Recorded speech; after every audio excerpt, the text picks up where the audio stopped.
सबसे बड़ी breaking news इस वक़्त ये है कि रशिया और तालिबान का मिलिट्री अलायंस बन गया है। रूस और अफगानिस्तान के दरमियान एक फौजी मुआहिदा हो चुका है और कहीं ना कहीं चीन भी इसका खैर मकदम कर रहा है। पाकिस्तान के लिए बहरहाल सूरत हाल खासी नाजुक हो गई। तालिबान के जो मिनिस्टर हैं वो इंडिया जाके ठहरते हैं, पूरा हफ्ता 6-6 7-7 दिन जाके रहते हैं, उनको रखा जाता है वहाँ।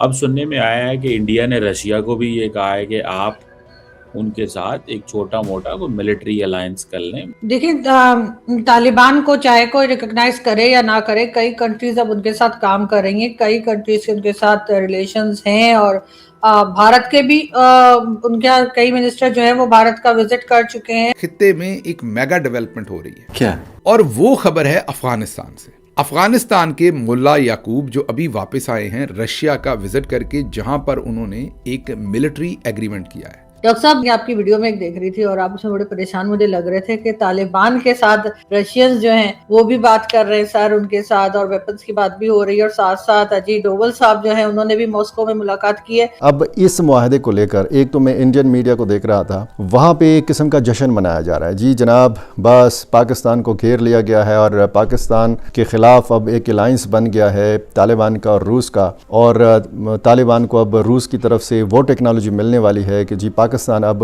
सोच भी नहीं सकेगा कि दोबारा अफगानिस्तान के ऊपर हमला आवर हो। ये जो एग्रीमेंट हुआ, इसमें अब खबर ये आ रही है कि अफगानिस्तान एयर डिफेंस सिस्टम भी लेने जा रहा है रशिया का। मैं ऑन रिकॉर्ड बोल रहा हूं, पिछले 24 घंटे में सबसे बड़ी न्यूज चल रही है कि पाकिस्तान के कोई मिनिस्टर साहब हैं जो यूएस विजिट कर रहे हैं। पता नहीं ना उनको किसी ने बुलाया, ना किसी का कोई काम ना धाम, वो पहुंचे हुए हैं।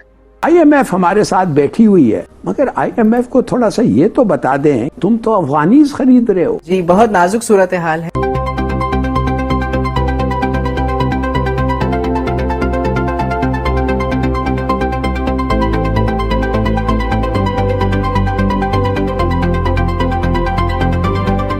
अफगानिस्तान के तालिबान जो हैं उनका झगड़ा ना तो कोई सेंट्रल एशिया में किसी के साथ है ना ईरान के साथ है। उनका इस वक्त झगड़ा अगर है कोई तो सिर्फ और सिर्फ पाकिस्तान के साथ है। नमस्कार दोस्तों, मैं हूं सौरभ और नए वीडियो के साथ। दोस्तों, पाकिस्तान का फिलहाल अगर देखा जाए लड़ाई तो दो ही जगह पे है, एक तरफ भारत, और सुनने में आया है कि इंडिया जो अफगानिस्तान के डिफेंस मिनिस्टर मुल्ला याकूब वो रशिया में थे और वहां पे डोवल साहब भी गए हुए थे, इंडिया के नेशनल सिक्योरिटी एडवाइजर। मीडिया पे तो खबर नहीं आई, लेकिन मुलाकात तो 100% हुई होगी। आपका क्या ख्याल है, इनका एनएसए मॉस्को गया है तो उसको नहीं देखा गया होगा? पेंटागन उसको नहीं देख रहा होगा कि इनका एनएसए मॉस्को में क्या कर रहा है? एनएसए जाके मुल्ला याकूब के बड़े भाई बन के डील करा रहे हैं, लेकिन पाकिस्तान से नफरत और मुसलमानों से नफरत इंडिया में तैयारियां तालिबान नाल ते प्यार जड़ा गल्फ कंट्री चुमियां उन्हां दी नाल। तो आपका क्या ख्याल है, दुनिया इसको देख नहीं रही? देख रही दुनिया। लाश किसका है? भारत का। मैं हमेशा कहता हूं आज ये इलेक्शन जीत गए, भारत इलेक्शन हार गया। मॉस्को में मुनक़िदा एक इंटरनेशनल सिक्योरिटी फोरम, यहाँ पे रूस ने मेज़बानी की। तालिबान के वज़ीर दिफा मुल्ला याकूब मुजाहिद ने इसमें शिरकत की, बतौर ख़ास इसमें शिरकत की। मुल्ला याकूब मुजाहिद आप अच्छी तरह जानते हैं, मुल्ला मोहम्मद उमर के ये साहिबजादे हैं, आज वज़ीर दिफा हैं अफ़गानिस्तान के। और ये भी बताया जा रहा है कि ये तालिबान हुकाम की पहली आला सतही शिरकत है किसी भी आलमी फ़ोरम में, और फिर ऐसा फ़ोरम के जो अफ़गान तालिबान के लिए भी बहुत ज़्यादा अहमियत का हामिल हो और जिसमें अफ़गान तालिबान के साथ दिफाई नोयत का मुआहिदा किया जा रहा हो। रूस और ये जो अफ़गान तालिबान के माबैन मुआहिदा है, जैसे मैंने पहले भी आपको बताया कि इसकी तफसीलात ज़ाहिर नहीं की गई। जैसे हम दिफाई मुआहिदे के हवाले से जब हम बात करते हैं तो हमारे जहन में फ़ौरी तौर पर हालिया एक अरसे में हम जब एक दिफाई मुआहिदा देखते हैं तो पाकिस्तान और सऊदी अरब का दिफाई मुआहिदा देखते हैं। उसमें एक बुनियादी नुक्ता ये था कि पाकिस्तान के ऊपर हमला सऊदी अरब पे हमला तस्वर होगा और सऊदी अरब के ऊपर हमला पाकिस्तान के ऊपर हमला तस्वर होगा। ये मिलिट्री अलायंस का टेक्निकल सपोर्ट वगैरह जो भी दे रहे हैं उनको, अब आपको नजर आ रहा है कि there is an India Afghanistan Russia triangle against Pakistan. आप इसको ऐसे देखती हैं या कि आप समझती हैं कि नहीं ये we are reading too much in the situation? नहीं सर, मुझे लगता है कि अगर आपको याद हो तो कोई 4-5 साल पहले भी जब हम लोग इंडियन टीवी पे जाया करते थे, बल्कि शायद उससे भी पहले, तब भी वहां पर 6-7 साल पहले तब भी वहां पर यही बात होती थी कि भारत से जो पैनलिस्ट होते थे वो कहते थे कि हम तो बहुत काम कर रहे हैं अफगानिस्तान में, हम तो उनको दोबारा से बनाने में और जो कुछ अमेरिका की वजह से जो तबाही हुई है वो सही करने में उनकी मदद कर रहे हैं, और पता नहीं कितने कितने बिलियन डॉलर जो है या मिलियन या बिलियन डॉलर जो है वो बताए जाते थे कि हम वहाँ इन्वेस्ट कर रहे हैं।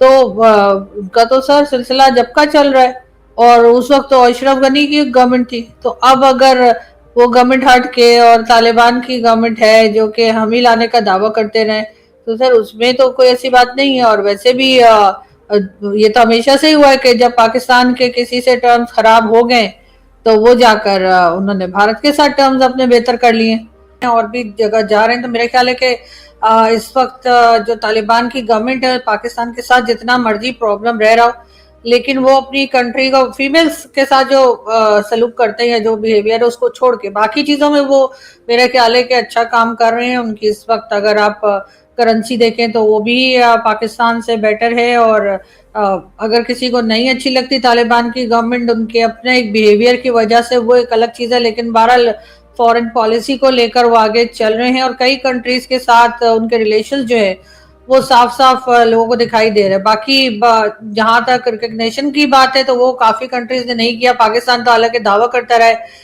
कि जी हमने तालिबान की हुकूमत बनाई और हम उनको लेकर आए, सब किया, लेकिन हमने अभी तक उनको तस्लीम नहीं किया। नाम तो उसका टेक्निकल सपोर्ट एग्रीमेंट टाइप इस तरह का कोई नाम रखा है, लेकिन असल में वो एक डिफेंस एग्रीमेंट है।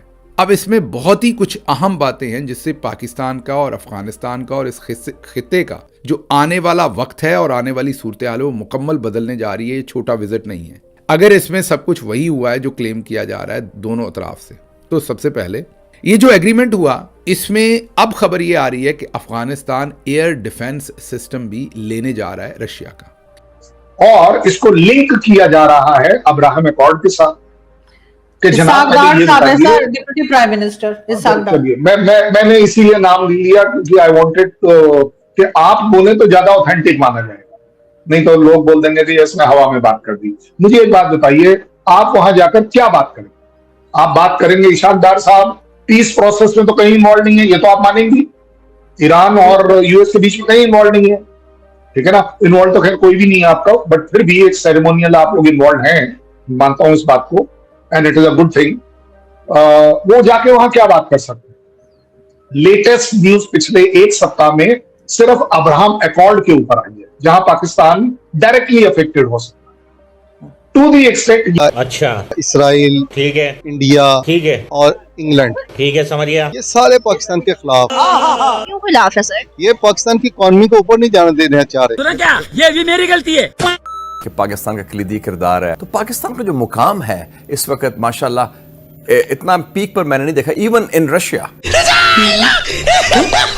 इंडिया का डेलीगेशन भी था, लेकिन जो पाकिस्तान की अहमियत थी अल्लाह के फजल। आपसे करना चाहता हूं, पाकिस्तान की क्या स्ट्रैटेजी होनी चाहिए? मजीद फेंटा लगाए तालिबान को, वहां पे दहशतगर्द जमातों को, या कोई रीजनल कंसेंसस बनाए, ग्लोबल कंसेंसस बनाए, और रशिया और इंडिया की ये जो सपोर्ट है तालिबान की इसको थोड़ा ग्लोबली हाईलाइट किया जाए? चीमा साहब, उसके बारे में सबसे बड़ी बात, उसका पहले ही जवाब आ चुका है। सबसे पहले तो मैं बताना चाहूंगा, इन्होंने मुल्ला याकूब ने तो अभी जाके साइन किया है, हमारी एडमिनिस्ट्रेशन ने चाइना में जाके साइन कर लिया अफगानिस्तान के खिलाफ कॉन्ट्रैक्ट। जो चाइना, अब मैं क्वेश्चन ये पूछूंगा आपसे चीमा साहब, चाइना और रशिया एक दूसरे के आमने सामने किस तरह आएंगे अफगानिस्तान के हवाले से? It is not possible. आएगा अफगानिस्तान अंदर, आज आ चुका बीबीसी के ऊपर, अभी उन्होंने थ्रेट कर दी पाकिस्तान को, Pakistan can not come into Afghanistan, Pakistan जाएगा। और आपको मैं बताऊं, इसकी जो सिक्योरिटी पैक्ट है, चूंकि डिफेंस पैक्ट हुआ है, इसका कॉमन एलिमेंट जानती हैं क्या है रिवाज जी? आपकी आंखें यदि बाहर ना आ गई ना तो आप मेरा नाम आरज़ूकाज़ में रख दीजिएगा। इनके पीछे की रीजन है खुरासान में आईएस और आईएस की बढ़ती हुई दखल। तालिबान कह रहा है कि आईएस जो है, यानी कि ये इस्लामिक सोसाइटी फॉर पता नहीं कौन, वो सीरिया एंड मैं भूल जाता हूँ, लेबनान आई बिलीव, वो उसके बढ़ते हुए असर को रोकने के लिए तालिबान ने ये डिफेंस पैक्ट किया है। मतलब माशाअल्लाह, तालिबान को इस्लामिक स्टेट से डर है, मेरी जीने की इच्छा आपको पता है रिवाहा जी कितनी कम है। आप तीनों लोग कोई बात बताई होगी, ये सुन के खत्म ही हो जाती है कि तालिबान का शत्रु है आईएस खुरासान। वो कह रहे थे इस्लामिक स्टेट से हमें बचाओ, और उसके लिए वो रशिया के पास गए हैं। Can you imagine that? Taliban whose entire legal, social, philosophical approach is Islamic और हार्डकोर इस्लामिक। असली इस्लामिक तो देखिए वही हैं, आप लोग तो नकली वाले हो। आप लोग को जहां पे चाहिए थे हम राम राम नहीं बोलेंगे, हम भारत माता की जय नहीं बोलेंगे, और लेकिन डेमोक्रेसी में वोट डालेंगे। सारे मतलब पिक एंड चूज वाला जी इस्लाम लागू हो जाता है जी, बाकी जो इस्लाम है वो नहीं चाहिए। तो ये है प्योर। तो क्योंकि जाहिर है कि वो हमारे साथ नहीं होगी बात, तो उसके बाद दूसरी चॉइस तो उनके पास भारत ही होती है। चाहे वो बांग्लादेश को देख लीजिए, जब बांग्लादेश के साथ हमारे टर्म्स ठीक नहीं थे तो भारत से ठीक थे, और जब हमारे साथ सही हुए शेख हसीना के जाने के बाद तो फिर वहां पे बिगड़ गए। यही अफगानिस्तान में हो रहा है। लेकिन हमने अगर अपनी ये जिद ना बना के रखी हो कि जी आपने भारत से बात नहीं करनी है, जो हम पहले सोच रहे थे कि शायद अफगानिस्तान हमारी मर्जी से चलेगा और हम उन्हें जो कहेंगे वो वही करेंगे, हमसे बहुत छोटी कंट्री है इनकी। तो नमस्कार दोस्तों अफगानिस्तान को रूस ने बहुत बड़ा गिफ्ट दिया है, एयर डिफेंस सिस्टम और मिलिट्री फैक्ट। मतलब अब अफगानिस्तान के पास भी वो हवाई सुरक्षा मजबूत आ चुका है। पाकिस्तान वाले तो सोचते थे कि हम जब मन करे मुंह उठाकर अफगानिस्तान पर हमला कर देंगे, लेकिन अब वो आसानी से नहीं कर पाएंगे क्योंकि अब वहाँ रूस का एयर डिफेंस सिस्टम लग गया है। इस बात से पाकिस्तान की ये साजिद तरार और चीमा बिल्कुल पागल हो गए हैं। इनकी तो मिर्ची बहुत ज्यादा लग रही है। अब बहुत से लोग ये भी पूछ रहे होंगे कि साजिद तरार को अचानक भारत इतना खराब क्यों लगने लगा है, क्योंकि पहले तो ये भारत की बहुत ज्यादा तारीफें किया करता था, मोदी जी की तारीफें किया करता था, अच्छी बातों को बताता था। लेकिन दोस्तों अब ऐसा क्या हो गया है? दोस्तों मैं आपको सच्ची बात बता रहा हूँ। साजिद तरार की एक बेटी का नाम है आयशा। उसकी शादी पाकिस्तान के आर्मी के एक बड़े अधिकारी के बेटे से हुई थी। ये शादी 1 जनवरी 2026 के आसपास हुई है। इसके बाद से ही साजिद तरार का ये पूरा स्विच बदल चुका है। अब ये रोज भारत के खिलाफ उल्टे सीधे बोलता है और भारत के खिलाफ रहता है। पहले ऑपरेशन सिंदूर के बाद भी ये एंटी इंडिया बयान दिया करता था, लेकिन अब वो पूरी तरह आर्मी के लाइन पर ही बोलने लगा है, क्योंकि जब अपनी बेटी की शादी आर्मी के परिवार में हो जाए तो नेचुरली आर्मी का बचाव करना ही पड़ता है ना।